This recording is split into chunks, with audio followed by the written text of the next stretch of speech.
welcome this amazing panel. In this panel, I have Ankur Singh, who is from FinTech department in the Reserve Bank of India. Maria Garcia, she's a good friend and represents UNESCO. And Caitlin from Australian High Commission. So very quickly, before we get started, you want to very quickly introduce yourselves before Ankur? Hello everyone, I think you have already introduced, that much is enough. So I work with the FinTech Department of Reserve Bank of India. The department is responsible for fostering innovation in the financial sector, FinTech, as well as working with the emerging technologies. So Maria Grazia Squiccerini from the Social Human Sciences sector at UNESCO. And actually UNESCO, perhaps most of you don't know, because you know very well the work we do on culture, for instance, and the cultural heritage locations. But we do a lot of work about the ethics of science and new technologies. And so UNESCO has been concerned about the ethics, and I'll explain later what we mean by that, of artificial intelligence, to the point that we issued, and your country, among other 193, adopted the UNESCO recommendation on the ethics of artificial intelligence that has informed all the work we've been doing so far. So you'll hear more about this. Thank you. G'day, Namaskar. My name is Caitlin. I'm with the Australian government team in India. I've been here 3 years. I manage the Australian government's relationship with the science and technology agencies like METI, Department of Science and Tech, Biotech. I'm a public servant, long time, about 15 or 16 years, in a regulatory role, in a policy role, never anything to do with AI. I will just take this opportunity to plug that we have some amazing Australian experts in and around all week around AI science, AI safety, and we also have a trade delegation here. So I will do my best on this panel. If you want detailed sort of discussions, I would very much encourage you to visit the Australia booth in Hall 14 this week. Thank you. All right. Thank you, everyone. Caitlin, maybe I should start with you. Let's start with little what I call as icebreaker questions. Right? What is the most ordinary, almost boring use of AI that you typically do? Well, as I said, I've been here 3 years. I love India. I travel a lot. And it sounds very, very simple, but the Google auto collage images. My first couple of months in India, I'd go away for the weekend to the Taj or to Kerala or something, and I would waste hours trying to filter through very average photos that I've taken. And now it's just this time saver. Top 10 photos, please, from my weekend away in Aurangabad. Love it. Have you photoshopped your photos with Taj Mahal or any other? Not quite yet. I do like the auto corrections. Auto corrections. Auto corrections, a huge time saver. And I mean, full disclosure, I don't think anyone back in Australia thinks I've done it. Like, they know I'm relying on tools, but it's a huge help and a huge time saver. And it gets those amazing photos that I'm constantly asked for to Australia very, very quickly. Okay. Have you inserted yourself in a photo that was not taken originally? No. Using AI? No, and I would never do that. Yeah, the photos are impressive nonetheless. I tell you what, your responsibility. I do have to keep reminding myself to turn off the WhatsApp group photos that collects in your storage bank. And so all of a sudden I have this amazing collage and 1 or 2 photos I have no recollection of, people I've never seen. But that's on me. That's a default I have to fix. But that's the only hiccup at the moment. Good. Thank you for that. Maria Garcia, you spoke about UNESCO being custodian of culture and heritage, and you also spoke about a lot of AI that work you're doing. Few weeks ago, there was this incident of OpenClaw, Maltbook and Maltbots coming in. Within a week, they had their own language that humans couldn't understand. It was a social networking site that was created only for agents. Humans couldn't join the social networking site. But we could read all the postings that were happening on the site that was there. Now, within a week, they came up with their own religion, they came out with their own language, their own jokes, and they started posting on their problems and things like that. You are in a very unique position. In UNESCO, if agent starts building their own culture, new language, norms, and all that, would UNESCO step in to protect it as a digital heritage? Well, actually, UNESCO always steps in. Now, whether we would protect it as cultural heritage is just a different thing that comes typically from the countries asking to support things. But let me underline one thing that I think is the beauty of the recommendation that UNESCO adopted in 2021, and is that the principles that were in there apply to any type of technology as it evolves, because we all know what AI was 3 years ago is anywhere near what we see today. And our digital natives that we hear here in the room actually will know a completely different type of AI in the future. Now, what was smart of the experts that informed the recommendation, and then of the countries when they adopted it, is to have a definition of artificial intelligence which was actually related to the key components of it, without having a very strict definition, and having principles and informing policy areas, which are actually 11 in the recommendation, which are always valid. So the principle you were mentioning implicitly, the redressal. If things are wrong, who does what? Where is the mechanism at stake that actually will allow anybody that is actually suffering, for instance, from whatever wrong done by AI, for that to be stopped and be, for instance, compensated? The human oversight, you didn't mention it, but I mean, countries agreed, for the good of people, for the good of any individual, that the last word should not be with a machine. Also because machines are as intelligent as those that program them in the back. Let's never forget that. So even if now you hear a lot of things, even by the time agents, for instance, kick into the picture, when we were just waiting to enter here, I'm so happy to see so many people interested. We were talking about the fact that agents have been with us now for perhaps more than a year in the bulk, right? And we were expecting the agents to explode, Agents U to explode. Has anybody given a thought about perhaps the language between inclusiveness of AI and agents, pervasiveness? I don't think sufficiently, because I think all of you use this speech-to-text facilities you have in your computers, in your phone. How many times it goes wrong writing? Because your accent, I'm Italian, you can hear it by the time I speak, and perhaps I speak even fast, so the machine has an issue with that. And then, so by the time you think about languages that are not really leveraged in AI, and therefore cannot be really understood well, that's one of perhaps the caveat that links the lack of use or the lack of explosion of AI to what can be done. Because if the idea is that I have to give a command, a vocal command to the agent, and the agent, we don't understand each other. We are like in a couple where one speaks and the other doesn't listen. So it's not going to go anywhere. And this is why we keep saying in UNESCO, and I'll close it here on this point, that inclusiveness does not only benefit the included. Of course it does. I mean, women, we are less than represented in the AI world, but it doesn't benefit only me, because that enables better AI to be developed. The algorithm perform better. The algorithm can also seize a greater market share, and they can overperform others that are inferior. So I think this question, like innovations versus regulation, innovation versus policy steering and frameworks, is put in the wrong way. Okay. I will try to reframe when I come back to you. But coming to Ankur, again, there's still a, icebreaker question. So I will ask you this. There is so much of talk about autonomous AI agents. If an AI agent were to walk into RBI asking for a loan, will it get it? And if it gets, what are the risk parameters that you will assess it with? And what will the interest rate be? I'm Italian. You can hear it by the time I speak. Okay. And perhaps I speak So even fast. sorry to disappoint you, because if an AI agent walks into RBI, we will say no, because RBI is not into lending. Okay, that's a smart one, yeah. So we don't need to assess any creditworthiness on that front. But yeah, I understand your question in the way that agents are getting more and more integrated into the workflows now. A lot of banks are using agents in the back end, but there would be a time when agents will represent people, entities, who would probably pursue a loan application, go visit a branch, not physically, but yes, of course, through the APIs, and they will initiate an application on their behalf.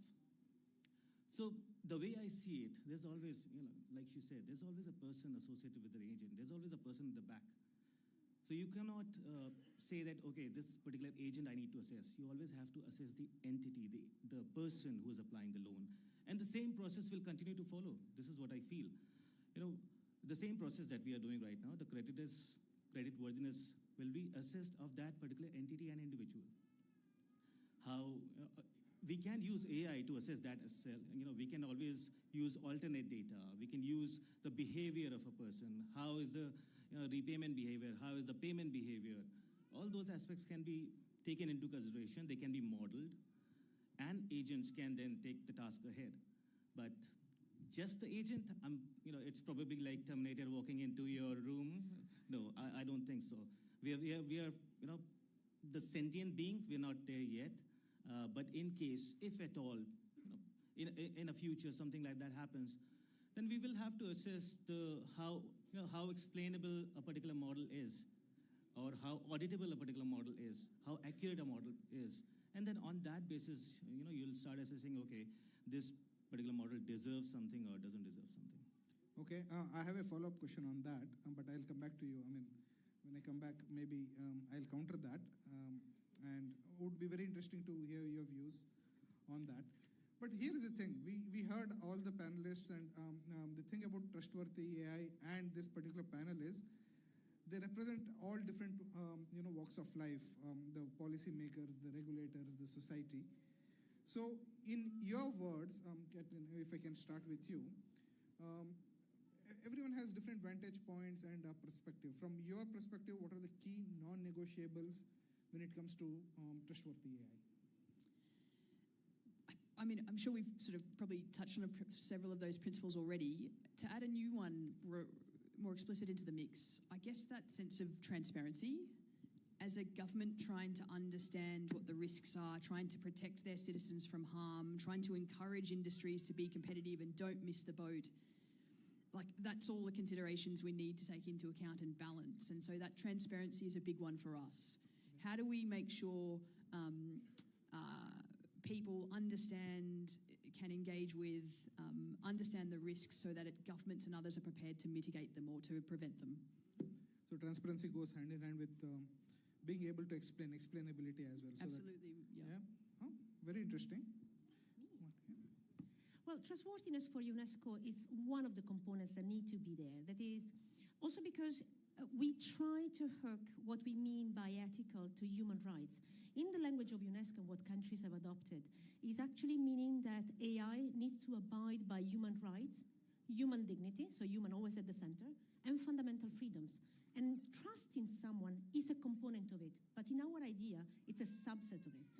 Because then there is, and the ethical principle, the way of creating, developing, using, implementing, deploying AI systems, and I underline AI systems and not the technology itself only, because we often forget that things might go wrong by the time systems go in the wild. That is, you have programmed whatever algorithm, you have tested, you have designed it the best way you can, taking into account perhaps all the particular facets of the part of the population it's supposed to abide by. But then by the time you go and you deploy it in reality, that's when things go wrong. Now, what amazes me at times is that if you think about a car and you think that you won't have any post-sale service, you wouldn't buy that car, right? Because it's like, well, if I'm in the street and I get stranded, what do I do? Well, you will be surprised that the majority of AI systems, they are created with all care, perhaps, and then by the time they go deployed in the wild, tested in the wild, there is very often lack of post-sale or post-deployment type of follow-up. And that's the moment in which things can go substantially wrong. So in our mind, trust and trustworthiness is a really key aspect, because I need to trust the technology. Also because let's remember one thing, that is AI algorithms and the quality thereof, as one of the important components in it is data and the quality of the data themselves. Now, if we, users, start saying no to many things by the time we interact with the AI system, the data that the AI system is able to gather is patchy by brute force, because it will know, for instance, I'm blonde, but it wouldn't know that I'm tall X centimeters or whatever my weight is, right? And so we'll have a very partial idea about me as an individual. And as a matter of fact, if we put that then a scale with all the people that go and that enter the data, then the data in the back that are used for AI are actually patchy and need to be fixed, which means the likelihood that the predictions that the system are able to deliver are actually inferior and might go wrong more often. So there is also the issue of bias that is very important to the trustworthiness of the technology. Absolutely. I think you put it very nicely. If you're able to trust the technology, trust the AI, will adopt it.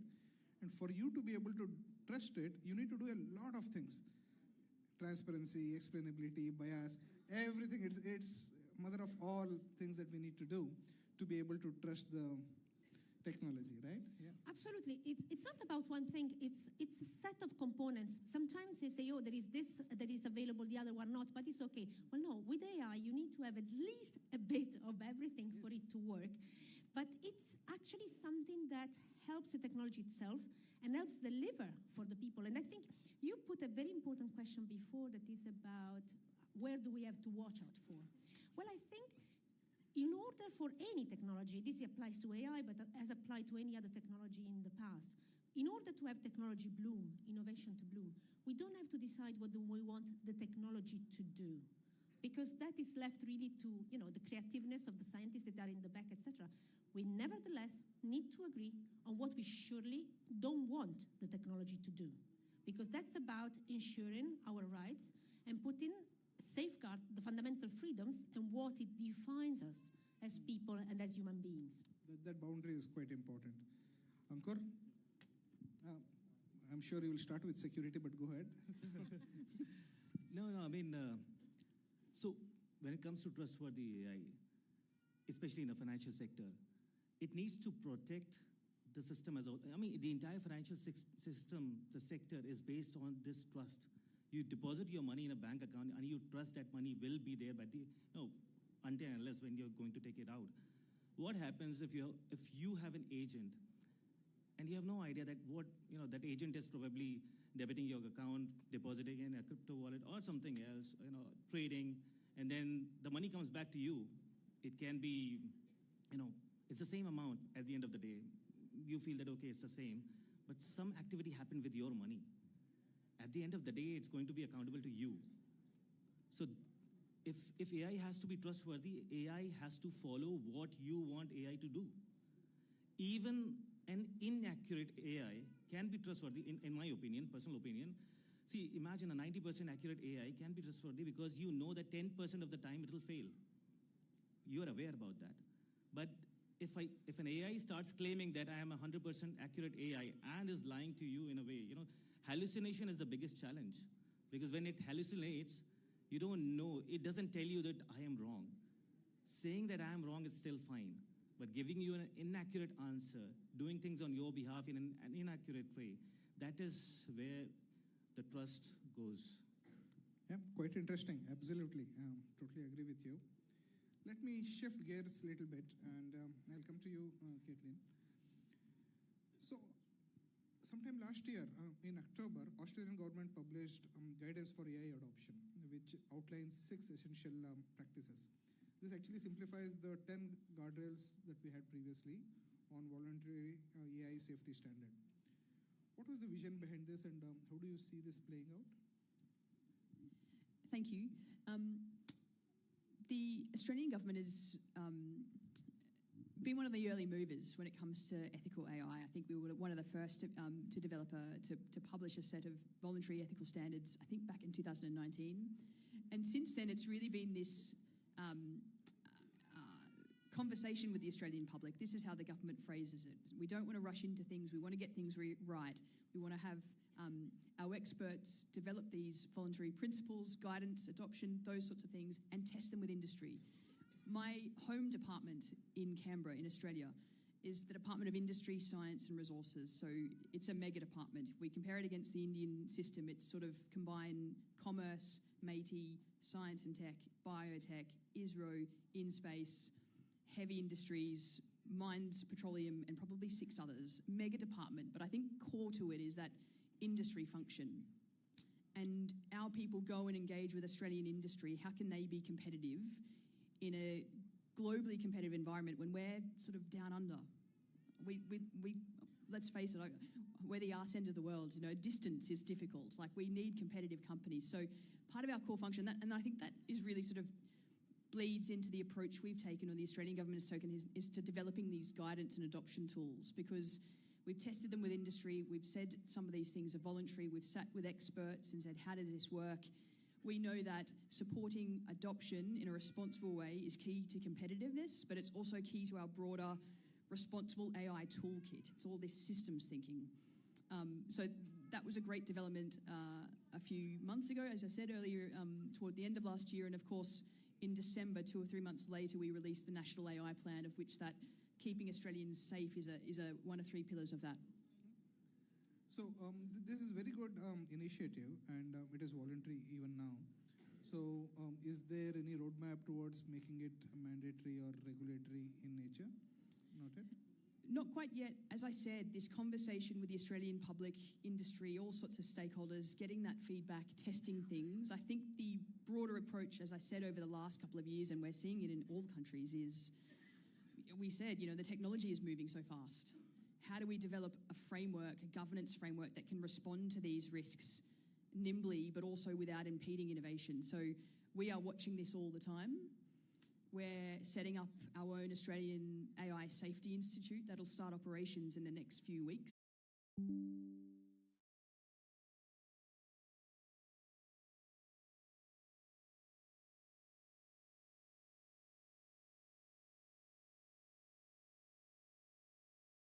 Years ago in a very similar panel, and at that time I was very, advocating our framework that we had, the ethics framework, and I was trying to convince everyone saying that it is the greatest. And that time you did convince me saying that why will anyone pay to use your ethics and your frameworks, or for that matter, one country's. So you are way ahead, and UNESCO was one of the first to come out with a ethical model which is kind of agreed by almost 200 countries now, right? So, and it was not only the kind of the preachy work that was there. You did go ahead and create this practical governance tools like readiness assessment methodology, RAM, and then global AI ethics. Are you seeing the support that you expected when you started? Yes, it has been a lot of work, but we were very happy to do that. So the logic is very simple. Whomever is in a decision-making position, very often you hear like, oh, you should improve this. Like, for instance, if you're the Minister of Labor, say, oh, it would be good to improve employment by 3%. And then nobody tells you how, right? So you're left with these fantastic thoughts, and everybody agrees that that's the way to go. But then how do you go from A to B? That's a different question.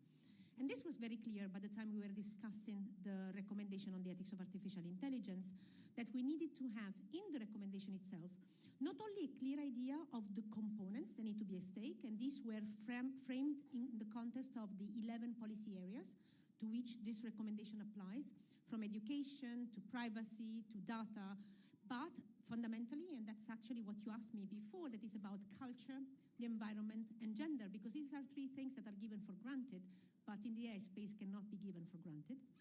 And then the idea was like, countries were like, okay, very nice, these 11 policy areas, these are the principles, these are the values that we are agreeing upon. How do we go from, principle to practice? And that's exactly what we did. So, sorry. We were asked to compile 2 instruments that could help them then implement the recommendation at home. One is the readiness assessment methodology, and actually, I'm really pleased and proud to say that we are going to launch the India one this afternoon at 3:30. And this basically is an approach, thank you. Well, the credit goes to the colleagues here in Delhi that have been working on this, and all your policymakers that have been involved in this. The idea of that analysis is to give you a snapshot of where you are in terms of endowment of infrastructure, human capital, institutional setting, coherence thereof, legislation that exists, components that need to be at stake for AI to be able to actually serve societies, and for agents, public and private, to be able to use and leverage AI in a way that is really ethical.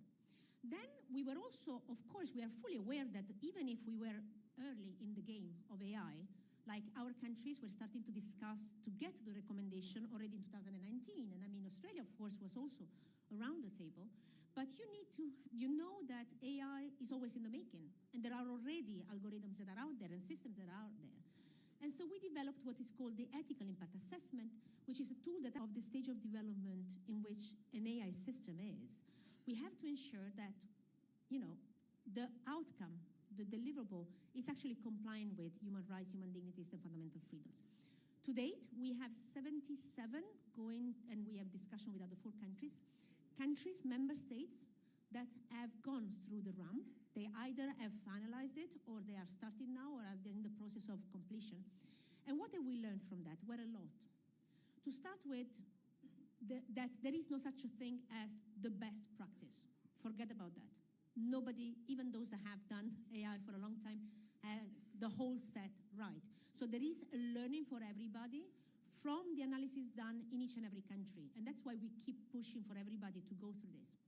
And we are very convinced of evidence-based policymaking in the sense that unless you nail down, first of all, whether there is a problem and which one it is, and how you define it and what are the components, then solution can be worse than the problem itself. And that's why we think the RAM is very areas where you might need to improve and to offer them possibilities based on analysis done in other countries that perhaps have that very problem sorted out in a way that is compatible with your system, with your approach.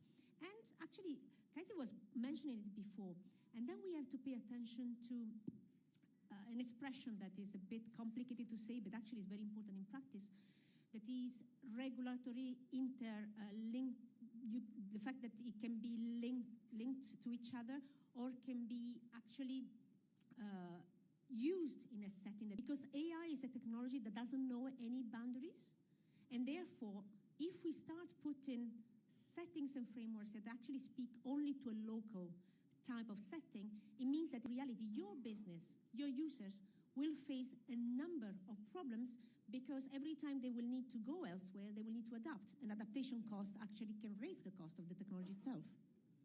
I have a follow-up question on being a multilateral AI, but I will ask that a little later. But I have a comment to make.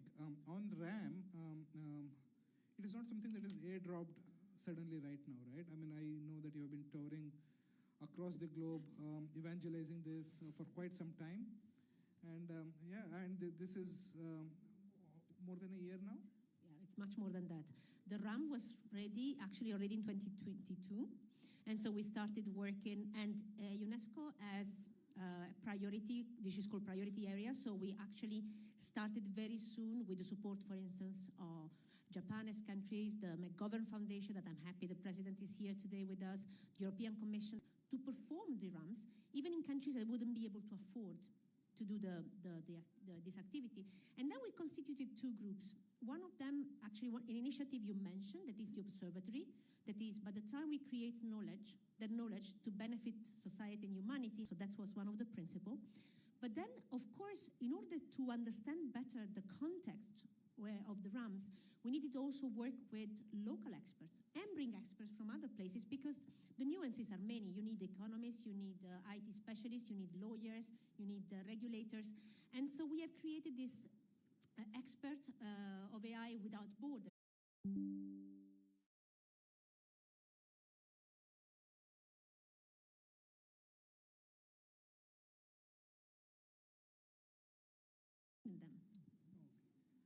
Excellent. Thank you so much.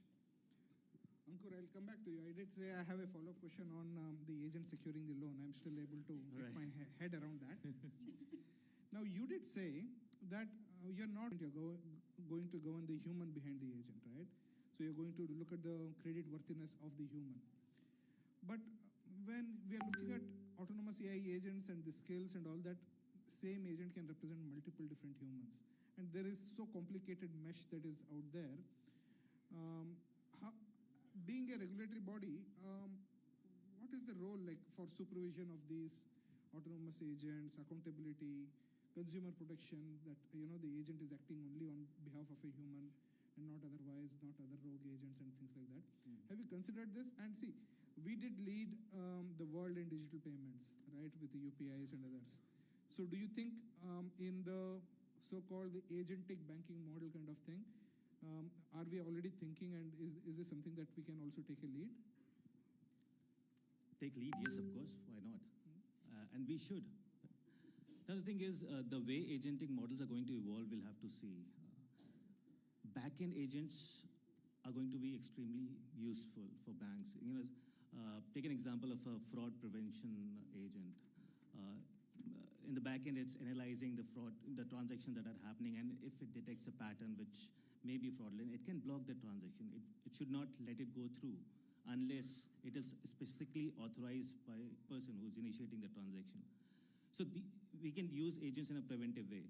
Now, customer-facing agents are also going to come into the picture. We are seeing examples, people are building their agents, right? It's not that difficult these days. Now, what will happen? You cannot, when we envisage agentic AI, it is not a sentient being. It's not going to take a decision on its own in a way, unless and until you have defined the specificity. The specifics have to be defined by the person. If he says that I want to secure a loan, say maybe top 5 banks, or the best interest rate that is available, quantum should be between this range, and then there would be certain conditions attached to it. It's not going to just assess, my bank account is going down, it's below a certain But the thing threshold. is, the agents will learn over a period of time. They know exactly your behavior. They are going to give you exactly the same data that will ensure that you approve the loans, right? So the thing is, what will happen? I mean, human has to come into the picture somewhere, right? That is the key. You cannot let the entire thing keep on happening through an agent. Human has to come into the picture somewhere, and that human in command is going to be key when it comes to agentic AI. And of course, there would be other aspects. I mean, we have defined certain principles in the free AI framework that we have developed, and those principles. I'll actually ask the next question also to you. This is also on the trustworthiness of AI when it comes to regulatory bodies. I'm quite intrigued to understand how you think. So today everyone is saying whatever they're doing is AI, and everything is AI powered this, AI powered that, and we have AI. I mean, there is a deep AI washing prevalent everywhere, right? And how do you protect consumers around this? I mean, have you thought about some kind of regulations here, some kind of enforcements? See, again, I mean, so as of now, the principles, and trust is the cornerstone, right? So the principles, that's why the first principle that we identified was as the foundation. And yes, there are certain entities where this AI washing is going on. So, I think the most appropriate way should be a proper disclosure. Any entity which is using AI or deploying AI, they should disclose it. It should be disclosed to the person Voluntarily. voluntarily. Okay. And it's recommended in the framework itself. Now, if as of now it is a framework, these are recommendations. There might be guidances coming as well, and then we'll be keeping a check that who is declaring, what disclosures are being made. There's also a recommendation that disclosure should be made in their annual reports as well, so that people are aware that what kind of AI and in which form you're using AI. And it's not just a buzzword. It shouldn't be a buzzword. People say that, okay, so you need to, there's also this thing. Each and every entity should create a repository of models, and they should clearly define what model is meant for what purpose, what is being used in that. And that repository supervisors can always go and check that, okay, you say that you have these many models in place, and whether it is actually there or not there. So these are the ways in which we'll have to do, we'll have to protect consumers as well. And another way in terms of supervision would be using AI itself to supervise AI, isn't it?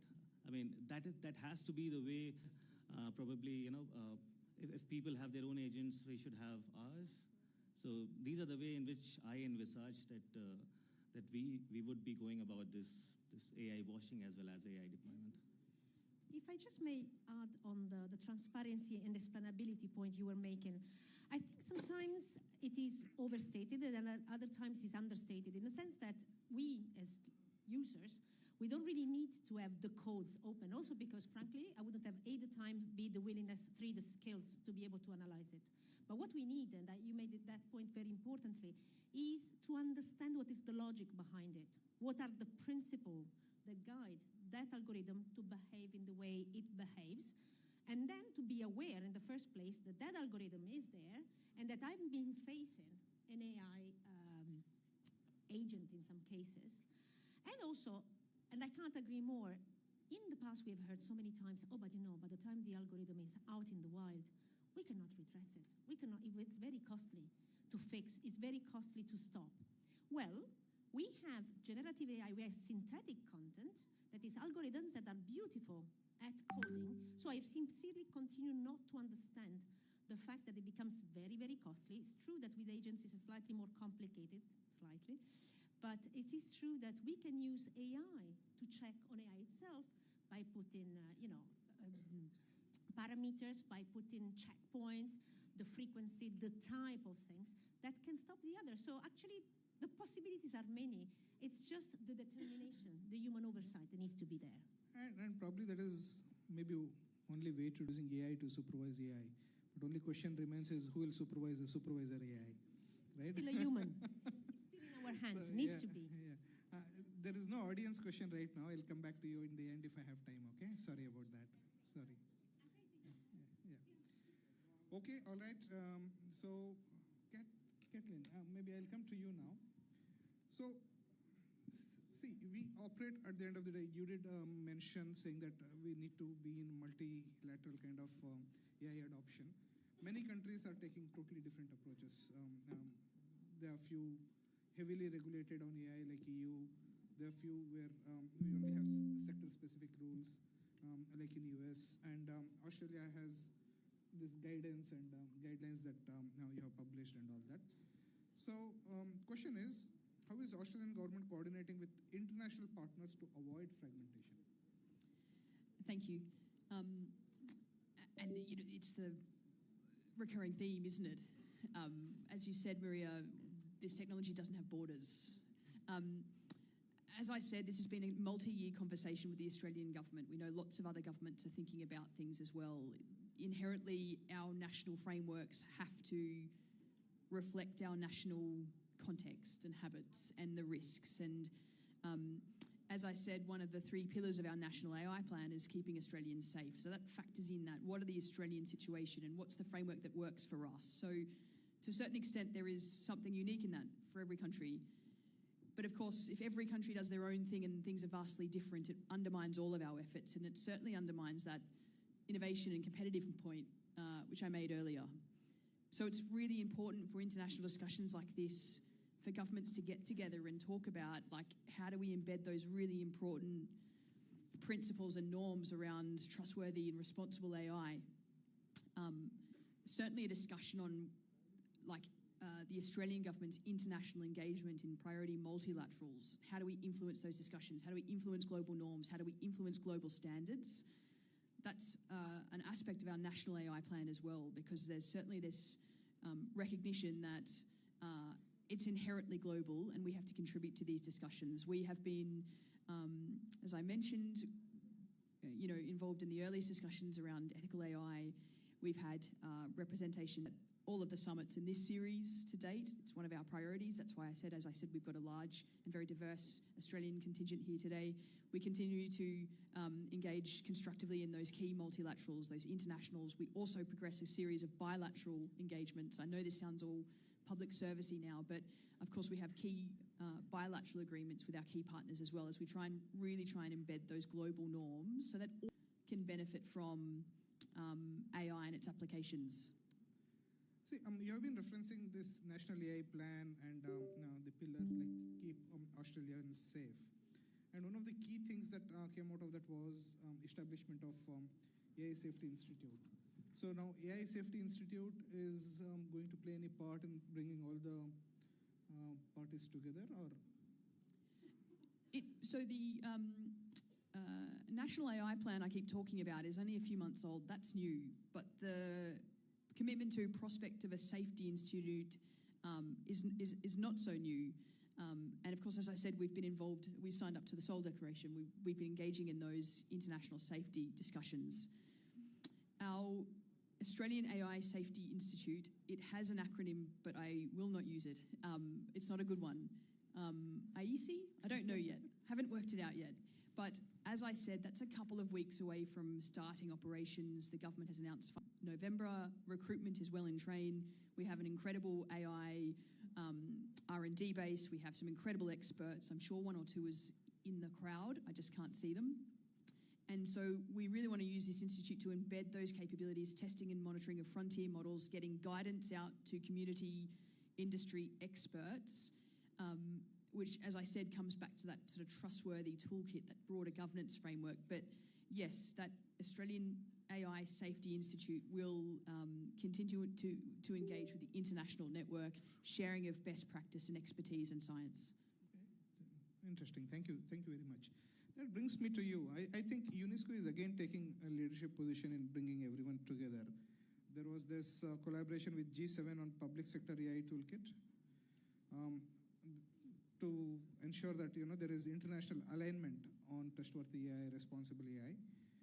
So, do you want to talk about these initiatives on how we can bring the entire world to align on how to govern AI? Well, govern AI it's a daunting task, but we try to do our part in trying to align to really make it interoperable. That's the kind of the rude word kind of that I was trying to avoid governance system. And we believe that, yes, regulations are important, but they are not the only policy tool. So there is a whole set of policies that can be used in order to ensure that AI is done for society.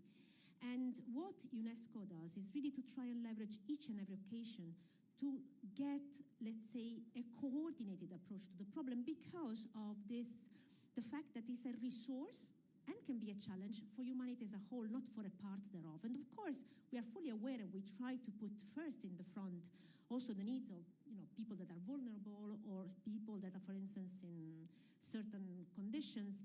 But we really try to have also, for instance, not only AI be, and our counterparts typically are governments, the first one, although we do operate in a multi-stakeholder environment, and that's how we met, for instance. But the idea is really to also help civil servants be able to leverage the technology for good. Now, how you do that? Well, with awareness raising, with endowing people, and again, the toolkit, we are really there to go from principles to practice. So give hands-on type of input, type of information that can be used in a day-to-day basis in order then to be able to leverage AI for the good. Like, for instance, by the time we have supported the presidency, the G20 presidency of South Africa in 2025, we have developed a toolkit to address the possible inequalities related to the use of AI. The question is, again, yeah, it sounds obvious, but then the question is, how do you do about that? So, for instance, we have in that toolkit even very concrete examples about, for instance, applying AI in the healthcare space, where we realize that many of the algorithms that are built by information specialists that have never spoken to a doctor. So something as simple as telling civil servants, you have to put around the table, by the time you are in the design phase, a multi-stakeholder approach whereby anybody that could be made even responsible for what is done is there to learn and tell and also share aggravation. Like, for instance, everybody was finding obvious that it should be leveraging a piece of information. How many hospitals' records speak to each other?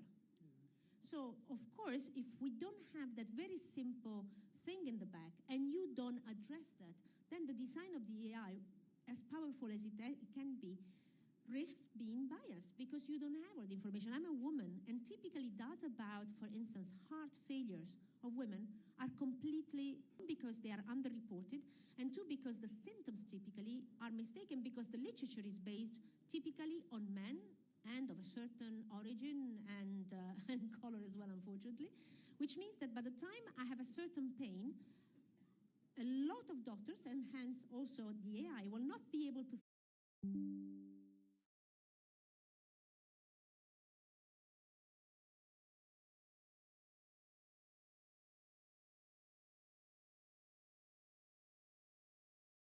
I guess. Okay. So, we have digitized a lot of process. We have a lot of data available, which is going to be useful when AI comes into the picture. And we have been using this digitalization in inclusion. It has supported, it has helped our cause, especially for a country like India, where a lot of people have to be included into the financial sector mainstream. So that has, we have been on track, I would say. So this did help us, customers with thin file or no file, Yes. including them in the entire banking ecosystem, right? Yes. We are on the process of that, and we would be having more people into the mainstream financial sector. Uh, you know that there are credit models which are using alternate data to give credit to people who have typically not been able to source credit. So these things are changing. It's a good way forward. And in the next 2 years, I would want more of this. I would want the 500 million who still don't have access to get access to financial services. Also, I would want AI to play a key role in the accessibility, because there are a lot of challenges around that as well. We believe that it's not exactly an equal space, so we need to create that equal space, and AI can play a huge factor, huge While role a in that. divide exists, it can also be a huge leveler, right? So it Yes. can actually give good access to everyone. Exactly, Yeah. exactly. All right, Maria? Well, in my case, actually, it's two words that are both positive and negative. That is awareness and readiness. Yeah. Awareness, because I think if we were to have this conversation 3 years ago, the room would be half empty. It wasn't perceived to be the kind of challenge and opportunity that we are aware it is today. Readiness, because we have been discussing now, and I mean, we have seen different approaches in different parts of the world to this set of transformative technologies. Now, I still see, for instance, little discussion, or at least insufficient, let me qualify the statement, about, for instance, the implication of AI in the life of young people, in the world of work of all of us, and what it will mean for, for people, not only to be able to participate in the AI world, but really to thrive in the AI era, because that's what we are heading towards, so we are very much in already. So both good and bad, but the awareness, the engagement that we see today, I'm sure are going to be leading to this engagement that will bring good for all. Amazing. Awareness and readiness. Totally agree with you. Probably touching on all of those themes, I think from an Australian government perspective, the what we've done well and the what next is sort of one and the same, or it's the same continuum. It's on a continuum. So, as I said, we've had this 2-year consultation with the public. We've released this plan, and it's now almost like now starts the hard bit, right? We've got to implement it. And part of that's the responsible AI and tracking of frameworks and setting up this institute. But make no mistakes, there's lots of work to do in Australia as well. Part of the plan goes to things like inclusiveness as well, and how do we make sure we can spread those benefits of AI. It's around an enormous skilling task. I know Indian government is focused on that as well. Australian adoption rates in some respects are not as good as they should be. There's a lot of supporting SMEs and others. There's an enormous amount to do on skilling. So the plan is out now, and it's time for us to deliver across a range of things and really, as we said, get into implementation, translate principles to practice, an enormous amount to work to do over the next few years. Oh, all right, fantastic. Thank you so much, and that is all the time I have. So I've been shown. Maybe we can catch up outside if you want, okay? All right, thank you so much. That has been an amazing panel. Thank you so much for being on the panel. Yeah. Yes, yes, we should. Let's take a selfie with you in the Sure. back. Don't go anywhere.